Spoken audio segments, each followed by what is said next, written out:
Ramadan Mubarak to all our Muslim sisters and brothers all over the world. So ngayon is March 11. Start na ng Ramadan dito sa Riyadh, Saudi Arabia.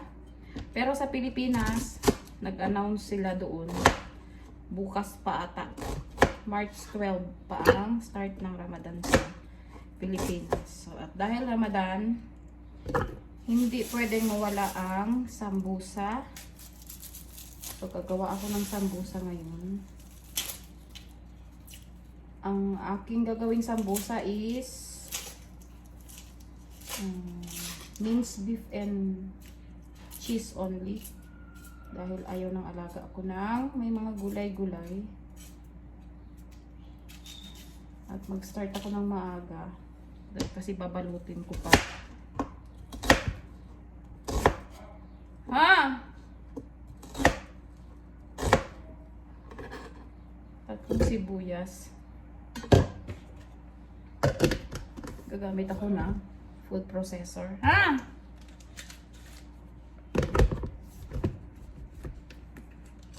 Ano?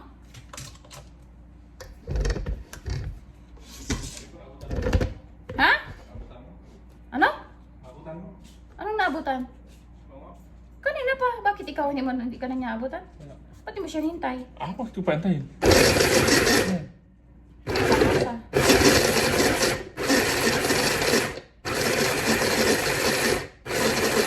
Video ako. Yakit mo sila ulit sa taas. So, ito yung ating mga main ingredients. Ito yung aking minced beef, 500 grams, kalahating kilo.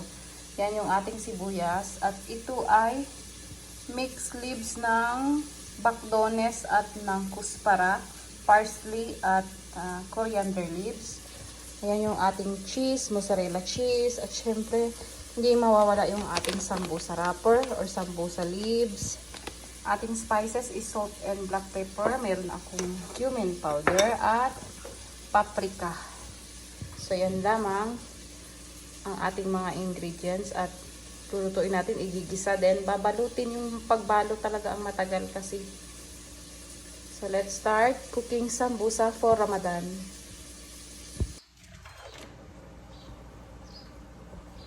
Then, slice lang natin ng maliliit yung ating parsley.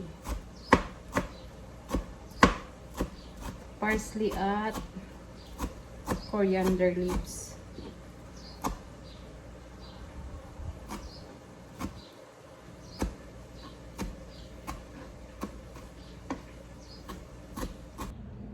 So, ayan, nagpainit na ako ng mantika sa kawali.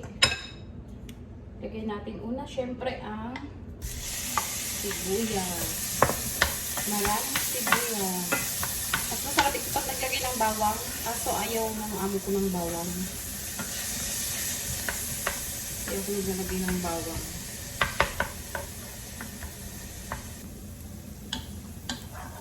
So, ayan, luto na yung ating sibuyas. Pwede na natin ilagay ang ating karne.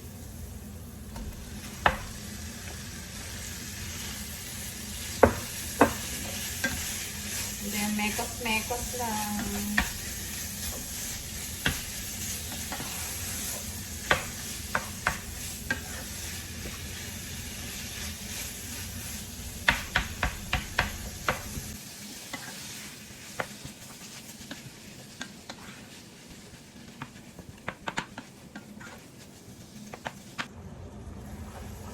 Ayan, medyo brown-brown na yung ating minced beef. Maglagay na tayo ng paminta, asin, paprika, at cumin powder.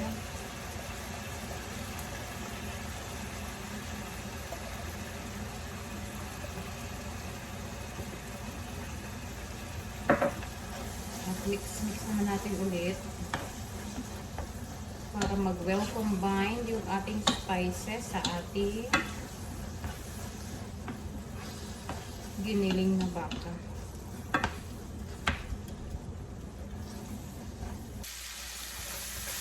ayan, luto na yung ating minced beef. Tinikman ko na rin siya. So, mamantika siya. Kung makikita nyo, mamantika. Kasalain pa natin yan para matanggal yung mga mantika niya. Then, lagay na natin yung ating parsley. Parsley and para.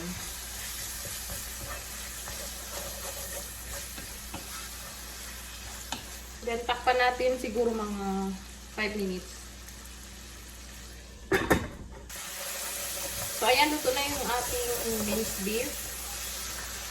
Pwede na natin hanguin at salain ko siya bago natin lagyan yung cheese. Dapat malamig na siya.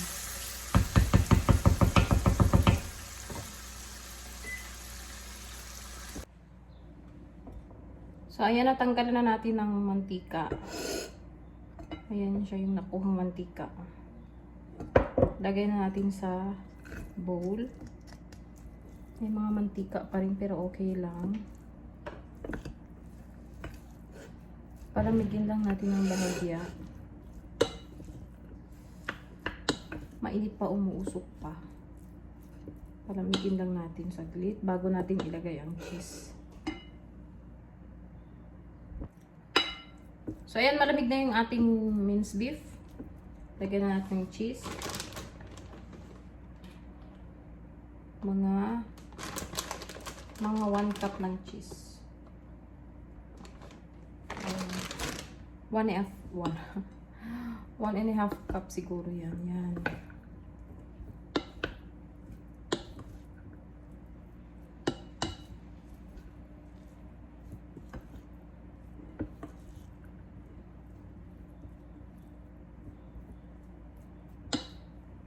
So, yaran yan na. Ready to balot na yan.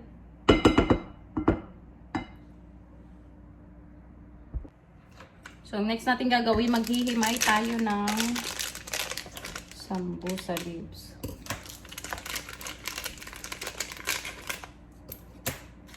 So, tatlo sila. 12 pieces lang muna ang aking gagawin.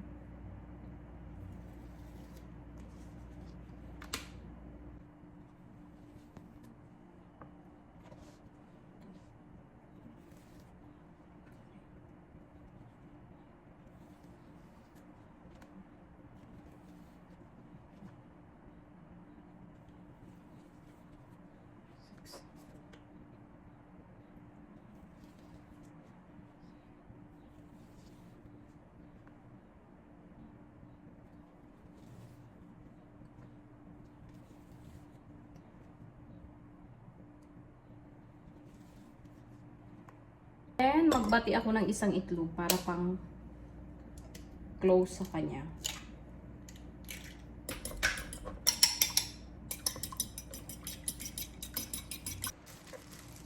Ayan, kukuha lang tayo ng isang kutsara. Lagay natin sa ating sambusa leaves. And then, bago ako ulit.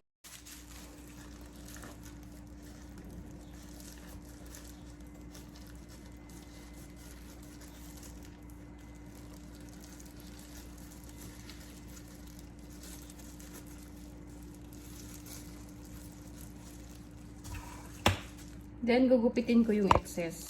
Yung may tiraan, nagupit pa yung aking gloves.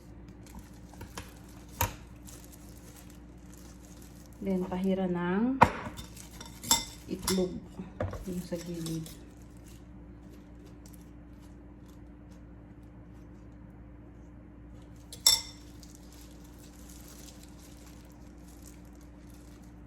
Ganyan.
So, ayan na yung nagawa kong sambusa.